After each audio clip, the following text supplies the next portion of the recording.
ಈಗ ಸತೀಶ್ ಸಹೋದರರು ಮತ್ತು ಜಾರಕಿಹೊಳಿ ಸಹೋದರರ ನಡುವೆ ಬಹಳ ಸಹೋದರತ್ವ ಭಾವನೆ ಇತ್ತು, ಒಳ್ಳೆ ಸಂಬಂಧಗಳಿದ್ವು.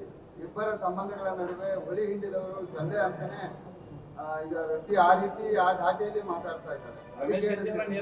ಇಲ್ಲ ಹಾಗೇನಿಲ್ಲ. ಅದು ಒಂದು ಸಾರಿ ನೋಡಿ, ಒಂದು ಆ ಕಡೆ ಅವ್ರು ಕೊಡ್ತಾರ, ಒಂದು ಇಲೆಕ್ಷನ್ ಈ ಕಡೆ ನಾವು ಕೊಡ್ತಾವ. ಅದು ಸಂದರ್ಭ ಅನುಗುಣವಾಗಿ ಕೂಡಿರ್ತೀವಿ.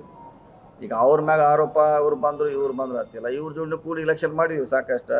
ಈಗ ಈ ಅನಿವಾರ್ಯ ಬಂತು, ಇವ್ರ ಜೋಡಿ ಕೂಡಂತ ಅನಿವಾರ್ಯ ಬಂತು. ಆರೋಪ ಮಾಡ್ಲಿಕ್ಕೆ ಆಗೋಲ್ಲ, ಅವ್ರವ್ರ ಸಂದರ್ಭ ತಕ್ಕ ಕೂಡಿರ್ತೀವಿ ಅಷ್ಟೇ. ಸರ್, ಈಗ ಎಲೆಕ್ಷನ್ ಮುಗಿದೋಗಿದೆ ಸರ್. ಸತೀಶ್ ಸಹೋದರರು ನಮ್ಮ ವಿಚಾರಕ್ಕೆ ಸಂಬಂಧಪಟ್ಟಂತೆ ವೈಯಕ್ತಿಕ ವಿಚಾರಗಳನ್ನು ಈ ಚುನಾವಣೆ ಮುಗಿದೋಗಿದೆ. ತಾವು ಅವ್ರಿಗೆ ಏನು ಕಿವಿ ಮಾತು ಹೇಳ್ತೀರಿ ಸರ್ ಅಂತ ಸಂದರ್ಭದಲ್ಲಿ?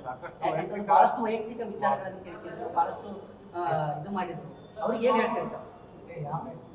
ನೋಡಿ, ಅದು ಅವರ ವ್ಯಕ್ತಿಕ, ಅವರು ಘನತೆ ಗೌರವ ತಕ್ಕ ಮಾತಾಡಬೇಕು. ಅವರು ಒಂದು ಸಾರಿ MP, 2 ಸಲ DCC ಬ್ಯಾಂಕು, ಅವ್ರ ಕುಟುಂಬ ರಾಜಕಾರಣಿಯಲ್ಲಿ ಇದೆ. ಆ ಥರದ ಅನುಗುಣವಾಗಿ ಮಾತಾಡಬೇಕು. ಈಗ ಬಾಯಿ ಇದೆ ಅಂತ ಮಾತಾಡ್ಲಿಕ್ಕೆ ಆಗೋಲ್ಲ. ಅದಕ್ಕೆ ನಮ್ಮ ಮುಂಚೆ ನೀವು ಕೇಳಿದಾಗ ಹೇಳಿದ್ದೀನಿ ಈಗಾಗಲೇ, ಅದು ಅವ್ರಿಗೆ ಸಂಬಂಧಪಟ್ಟದ ವಿಚಾರ.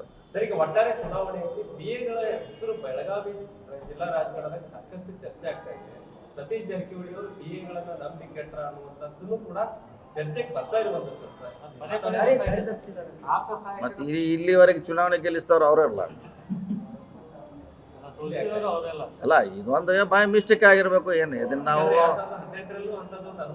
ಇಲ್ಲ ಆವಾಗ ನಾನು ಕಾನ್ಸ್ಟಿಟ್ಯೂನ್ಸಿಗೆ ಹೋಗೋದೇ ಆಗೋದ್ರಿಂದ ಅದಾಯಿತು, ಹೊರತಾಗಿ PAಗಳಿಂದ ಅಲ್ಲ. ನಾನು ಕಾನ್ಸ್ಟಿಟ್ಯೂನ್ಸಿಗೆ ಹೋಗಿದ್ರೆ ನಾನು ಅದು ಪ್ರಯೋಗ ಮಾಡಲಿಕ್ಕೆ ಮಾಡಿದ ಹೊರತಾಗಿ ಅವರಿಂದ ಅಲ್ಲ. ಅದು ನ್ಯಾಚುರಲ್ ಆಗಿ ಕಡಿಮೆ ಬಿತ್ತು, ಯಾರು ನಿರ್ಲಕ್ಷ್ಯ ಮಾಡಿದ್ರು, ಸೋತೀವಿ. PAಗಳಿಂದ ಆಗಿತ್ತು ಅಂತ ಅನ್ನೋಲ್ಲ, ಅಥವಾ ಯಾರಿಂದ ಆಗಿಲ್ಲ. ಕೆಲವು ಇರ್ಬೋದು, ಅವರಲ್ಲಿಯೂ ಸಮಸ್ಯೆ ಇರ್ಬೋದು, ಇಲ್ಲ ಅಂತ ಹೇಳಿಕ್ಕೆ ಆಗಲ್ಲ. ಈ ಸೋಲಿಕ್ಕೆ ನಾವು ಸ್ಟ್ರಾಟಜಿ ಮಾಡಿದ್ರು ಕೂಡ ಜನರನ್ನು ಮುಟ್ಟುವಲ್ಲಿ ನಾವು ವಿಫಲರಾಗಿದ್ದೀವಿ.